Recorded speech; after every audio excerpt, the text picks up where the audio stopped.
እየተጋደሉ መምጣት እስከ 1983 ድረስ የመጣንበት ስርዓት 66 ላይ 83 ላይ የመጣንበትን ስርዓት ብትመለከቱ በተኩስ ነው። የተኩስ ስርዓት ከሐሳብ ይልቅ የተኩስ ስርዓት ነው ይዘን የመጣነው። ይሄ እንቅፋት ፈጠረ። ይሄ ባህልኛ ውስጥ ለዘመናት ነው የተሰራው። አሁን 2010 ላይ መጣንና አዲስ ነገር ይዘን መጣን። እስካሁን ሂደንበት የማናቀው አዲስ ነገር። ያ ነገር ምንድነው? ግዴለም አንጋደል፣ ግዴለም አንታኮስ።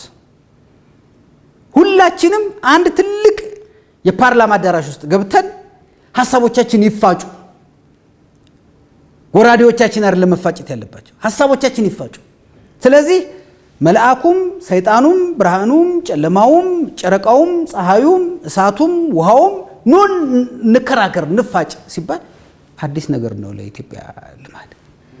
የለመደ ልማድ ያሰርቃል ከማድ ይባላል። አንድ ሰው በጣም ልማድ ካለበት ለራሱ ምግብ አቅርበህለት ብላ ብለኸው ከራሱ ምግብ ይሰርቃል። እንዲሰርቅ የሚያደርገው ማጣቱ ሳይሆን ልማዱ ነው ማለት ነው። አየህ፣ ምክንያቱም የቀረበው ምግብ ለሱ ነው። ይሄ ልማድ ስላለብን እንዴት አድርገን አሁን ወደዚህ መንገድ እንምጣ? ይህ አዲስ መንገድ ሆነብን።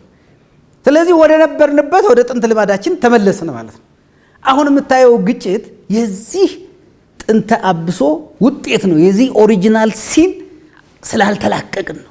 በአንድ ጊዜ ልንላቀቅ ስለማንጂ በጣም ቀላሉ መንገድ ነው መሳሪያ አንስቶ ጫካ መግባት። በእኛ ሀገር በነገራችን ላይ የኖርንበት ነው። ፉከራዎቻችን ውስጥ አለ፣ የትውስታዎቻችን ውስጥ አለ፣ የታሪክ መጽሐፎቻችን ውስጥ አለ፣ ዘፈኖቻችን ውስጥ አለ፣ ቀረርቶቻችን ውስጥ አለ። በጣም ቅርቡ ነው። በቃ መሳሪያ አንስቶ መሄድ በጣም ቅርቡ። በሐሳብ መከራከር ይሄኛው በጣም አዲስ ባህል ነው። ብሎ መቻልን ይመጣል። በነገራችን ላይ ሲሰድብህ ሲወቅስህ ካንተ የተለየ ነገር ሲያመጣ ይሄ እኮ ጠላቴ ሳይሆን ተፎካካሪ ነው ብሎ ማሰብ በጣም ከባድ ነው። ለኛ ለኖርንበት 1000 ዓመት ነው የኖርንበት። መግደል መጋደል ገለህ በመቃብር ላይ ቤተ መንግስትህን መስራት፣ አጥፍተህ ባጠፋው ነገር ላይ ይውደም ማለት በቃ እነዚህ ነገሮች ዋና የፖለቲካ መዝገበ ቃላችን ዋና ቃላት ሆነው መጡ።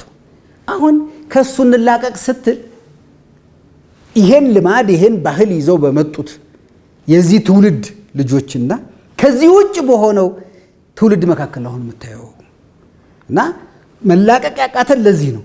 ግን መላቀቅ አቅቶናል ማለት እየተላቀቅን አንሄድም ማለት ግን አይደለም።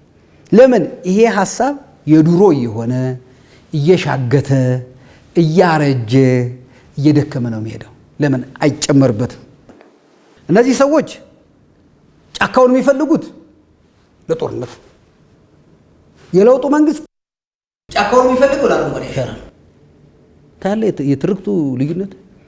እኛ ጫካን እንፍጠር ኢትዮጵያን አረንጓዴ እናርግ ምንለው የአየር ንብረቱን ለማስተካከል፣ የኢትዮጵያን ጸጋ ለመቀጠል፣ የኢትዮጵያ ወንዞች እንዳይደርቁ ለማድረግ፣ የኢትዮጵያ አዋፍ እንዲመለሱ፣ የኢትዮጵያ አራዊት እንዲመለሱ፣ የኢትዮጵያን ክብር እንዲመለስ ለማድረግ፣ ኢትዮጵያን አረንጓዴ ለማልበስ።